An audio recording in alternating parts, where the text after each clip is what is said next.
So Nitin గారు తమ్ముడు title అనేది చాలా మందికి ఒక సెంటిమెంట్గా ఉండిపోయిందని చెప్పొచ్చు అండ్ చాలా పవర్ఫుల్ టైటిల్ కూడా అది.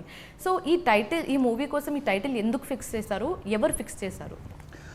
ఈ సినిమా ఎందుకు ఈ టైటిల్ అంటే sister and brother story, main bonding మీద సినిమా. సో దానికి ఈ టైటిల్ బాగుంటుందని కథ నాకు వచ్చే ముందే శ్రీరామ్ వేణు గారు అండ్ రాజు గారు స్క్రిప్ట్ నాకు కథ చెప్పకముందే నా ఇప్పుడు సినిమా పేరు ఇదని చెప్పి నాకు కథ చెప్పాడు. సో అలా స్టార్ట్ అయింది. ఓకే. సో సిబ్లింగ్ బాండ్స్ మీద అయితే చాలా మూవీస్ వచ్చాయి ఇప్పటి వరకు అండ్ అది ఎప్పుడు వచ్చినా ఒక స్పెషల్ మార్క్ వదిలేసి వెళ్ళిపోతుంది. ఈ movie how it is different from other movies అని అడిగితే ఏం చెప్తారు? Definitely it is very different from the వచ్చిన ప్రీవియస్ సినిమాలు ఈ బాండింగ్ మీద. బట్ ఇప్పుడే చెప్తే కోర్ పాయింట్ చెప్పినట్టు అవుతుంది స్టోరీ బట్టి. So I can't reveal the story, but కన్ఫర్మ్గా 125% చెప్తున్నాను, మా ఇద్దరి బాండింగ్ సినిమాలో అక్క తమ్ముడు బాండింగ్ కొత్తగా ఉంటుంది. డెఫినెట్లీ పాత సినిమా ఎక్కడ మీరు ఎప్పుడు అది చూసుంటారు. అండ్